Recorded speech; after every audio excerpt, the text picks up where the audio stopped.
Welcome back, and sorry for that technical issue, but let me go straight across to Tejasvi Surya now. Mr. Surya, I want to start by asking you, why is there a sense now or a growing feeling that the government is going after Twitter? Where did the problem start?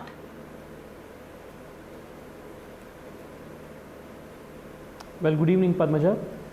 The issue here is not about government trying to control any discourse. The issue here is of social media platforms, especially those who are incorporated and run by managements which are not stationed in India, whether they comply with the laws of this land and whether they give users in this land an opportunity to seek and redress grievances. The objective of bringing the new set of guidelines to regulate the intermediary space in the country is to empower the users of these platforms with rights to ensure that in the process of using these platforms, they do not get misused or abused. This is the objective of bringing these statutory changes. The primary question before all of us, Padmaja, is this: should these companies which come to operate in India follow the law of the country or not? Is Twitter or Facebook bigger than India's laws? Is Twitter a sovereign entity which is not accountable to Indian Parliament, to Indian Constitution, and to the laws of this country? This is the fundamental question. When companies from India go abroad, whether it is in the United Kingdom, the United States, Kenya, Nigeria, whichever nation you name it, they are mandated to follow the law of that particular country. All that the government is asking is for Twitter and other social media intermediaries and such platforms to follow the law of India. If this is too much of an ask, so let me interrupt you there. We must be prepared to go back. Let me interrupt you there, because you know, in the general discourse, which is a great idea, of course everyone must subject themselves to the law of the land, but the general impression is that this concern about Twitter abiding by Indian laws wasn't there until a member of the Bharatiya Janata Party had his post, along with several others, tagged as manipulated media. Several senior leaders of the BJP had their posts tagged, and that is where the government started going after Twitter. No, not at all.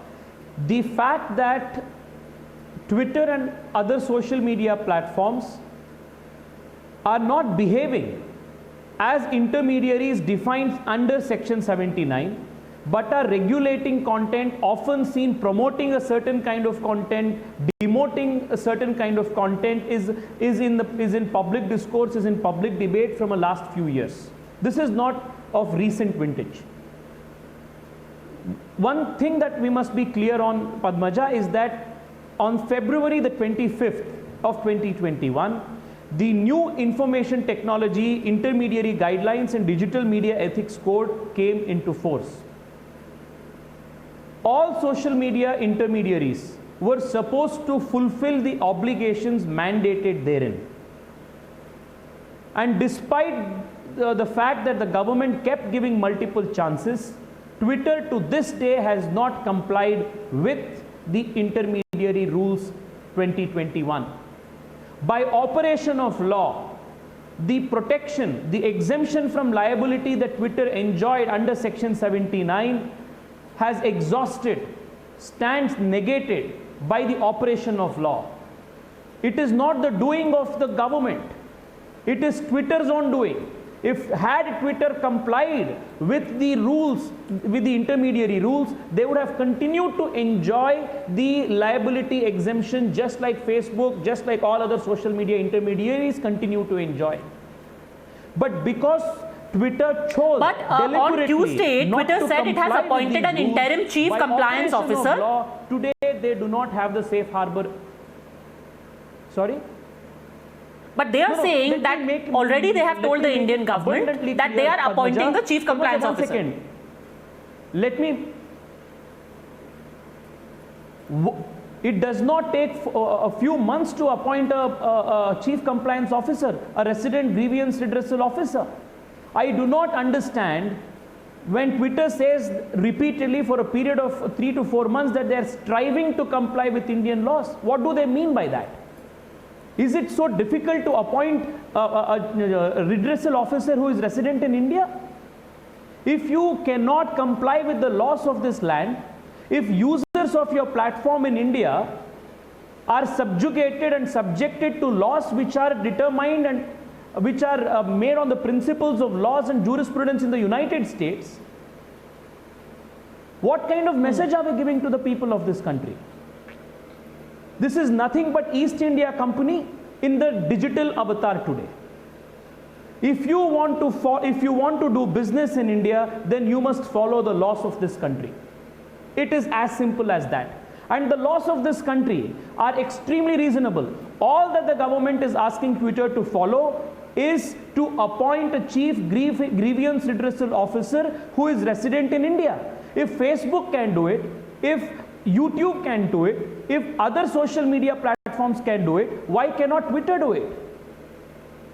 And let me again remind you, let me again the repeat only at bone of the cost contention? repetition, remind the viewers that this is not to empower the government. This is not done to empower the government. It is done to empower the common user of this platform, and this user may have any kind of political or ideological leanings that he may want. This is to empower that Congress supporter who should not become the victim of fake news. This is to empower the BJP, the left, whichever parties, whichever ideological pursuant member of this platform, to ensure that they do not become victims of fake news, defamation, and unnecessary malified content creation.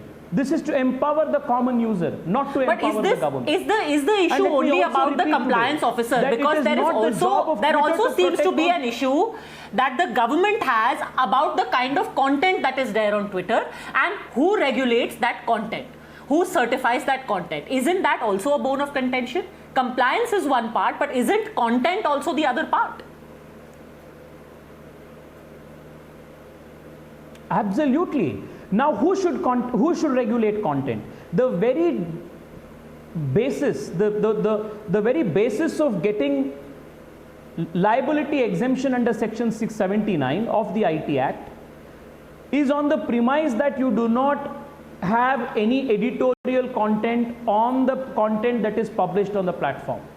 If you are monitoring, if you are in any way having editorial content on the content that is being hosted on your platform, then you stop enjoying the liability exemption.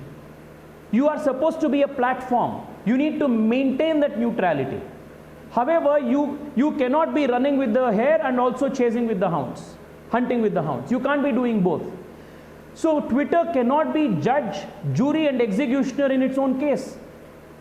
It must be an independent process. And I will go a step further than the IT rules that is already in place today, Padmaja, and I would say that the government in the coming days must also bring in place mechanisms for having digital audit of algorithms, because it is in the coding of these algorithms where these algorithmic biases are inherently created. So a very independent algorithm audit must be put in place to ensure that these platforms remain neutral. In the garb of regulating content, in the garb of attacking fake news or curtailing fake news, one cannot be allowed to manipulate content based on your algorithmic biases. Twitter cannot so say let me ask you this, which is what every free speech activist or internet activist has been saying in India. It's everyone's case on the that violence that took place in the In Red Fort, I In agree. Red But Fort in the India. commonsensical question everyone is asking: why bring in only guidelines? Why hasn't India, the government of India, enacted a law like Europe does, like America does, which ensures that all of these things are taken care of? Well, this is the rules that are being brought in now. In addition to that, the Personal Data Protection Bill, the PDP bill, is also in the pipeline. This Parliamentary Select Committee is going into it, and I'm pretty sure that very soon the PDP bill will also be made into law. And trust me, Padmaja, when I say this, it will be one of the most robust personal data protection bills in the world in today's context. And this is a field which is constantly evolving. Technology and law keeps playing catch up, and the government is very keen to ensure that the rights of the users of all of these social media platforms are protected. Having said that, let me come back to the fundamental question here that we must be all concerned about. If these companies have to do business in India, they have to follow the rules and laws of this land. This is about maintaining India's digital sovereignty and nothing else. And this is not about BJP or Congress, BJP or left. This is about maintaining India's sovereignty in the digital space. As a country of 1 billion people, we have the right to say that these are the rules that we have made, and these are the rules that companies which come and want to make business in India have to follow. We cannot allow another round of colonization, especially in digital space, because these platforms also control the consciousness of people in some way. We cannot let them manipulate people in the way they deem fit. Interesting. You're talking about it almost like the thought police, very 1984. Anyhow, it's interesting the reaction that has come from Twitter, especially in front of the parliamentary panel. We'll see where it goes. For the time being, to clarify what exactly is happening and to separate facts from what is being perceived in the public mind, thank you very much, Tejasvi Surya, for having joined us on the News Hour Agenda. Thank you very much for having tuned in. I'll see you on Monday.